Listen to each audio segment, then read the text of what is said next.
Epilogue. Night had fallen again, and boredom made Lex wonder if he was stuck in another time loop. But this time, there was a lot less theft and murder.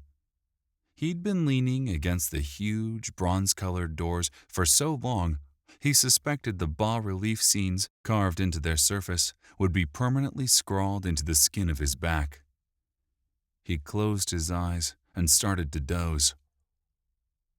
"I must protect Gryph," came a voice from the deep recesses of his mind, the part that was programmed for brainless loyalty.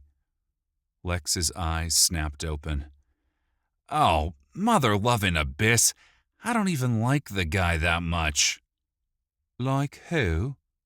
Vaughn, the shifty rogue turned religious guru, asked. "I wasn't talking to you." "You do know we're the only ones here, right?" "Shut up," Lex grumbled, and then stood, walking in an aimless circle. "I'm bored." "They say boredom is the province of a weak mind." "Do they, or did you just make that up?" Vaughn shrugged and pulled his hood over his eyes.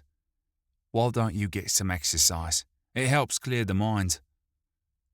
Lex stood and kicked the door several times, doing no damage to the ancient and apparently impenetrable gates. The visage of a regal, if smug, Thalmir stared back at him without a care in the world. "I cannot believe those assholes in Harlan's Watch thought I was one of you pompous dicks," Lex said to the noble dwarf. "Oh, they didn't, I assure you," Vaughn said. "The Thalmir were a noble people of great wisdom and artifice. Those folks back in town thought you were, from the Grumbling clan." "Didn't you say they Grumblings were all thieves and murderers who never bathed?"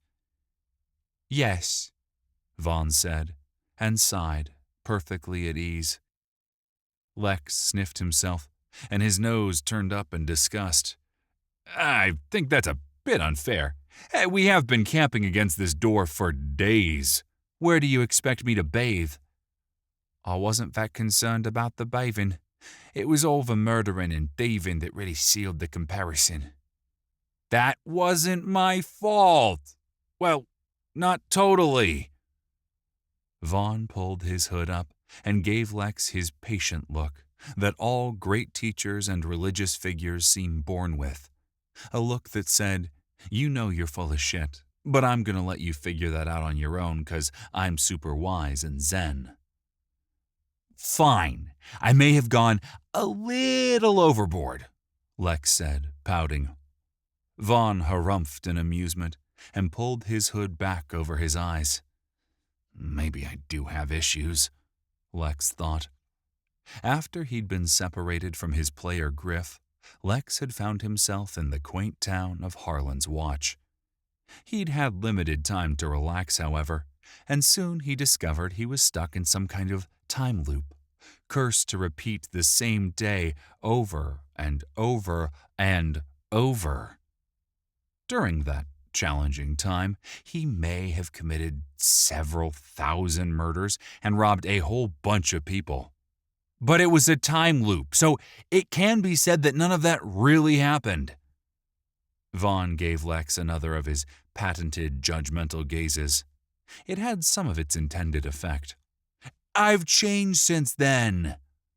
Lex kicked a clod of dirt and sat back down next to Vaughn. "Yes, you have, and I am proud of you." "Thanks, man." The distant hoot of an owl added charm to the pleasant night. "We have been here forever," Lex whined. "It has only been 3 days, and I would think after your recent experiences you'd have learned some patience," Vaughn said, and flipped the page in Lex's copy of the Writ of Cernunnos. "Plus, the weather has been lovely." Lex looked up in a panic. He'd seen enough movies to know that kind of statement always led to a sudden, inexplicable downpour. But the night skies were clear, and with just a few wispy clouds passing in front of Corin's moons. He heard no distant rumbles of thunder, saw no flash of lightning.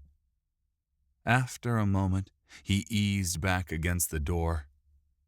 "And I've got the patience of a saint," Lex said. Vaughn chuckled in derision, and Lex felt his face flush with heat. How does he do that? He banged his head against the door several times. "I'm just so bored." "You want the book?" Vaughn asked. "Nah, reading's not really my thing. I'll just wait for the movie." "You're not making sense again." "Am too." "You do realize that you are a priest of a knowledge god, right? So maybe reading should be your thing." "Yeah, a dead one." That had been a particularly irritating discovery. Right after his physical form had been forged, he'd learned the god he was a devotee of had been dead for millennia. Just another F.U. from the realms to Lex. "All things have a purpose." Yeah, you keep saying that. If your dipshit philosophy is true and your all-powerful source has some hidden purpose for us, why are we still camping in the dirt? Lex stood, and for the umpteenth time in the last several days, he traced his fingers along the edges of the carvings, seeking some hidden catch or mechanism that would open the doors. "It is not for us to question the source." Lex roared in frustration and pushed against the doors with all his might. "What makes you think that's going to work this time?" "Didn't you tell me to have faith? Well, I'm going to faith the shit out of this bastard until it lets us in." "You sure you don't want to turn with the book? It is likely the only copy in Corin." "Great! So my god is dead, and I can't even discuss his book with my book club 'cause nobody else has a copy!" "Why are you yelling?" "I don't know!" Lex roared, and he pushed and grunted and swore and sweat, but the door refused to budge.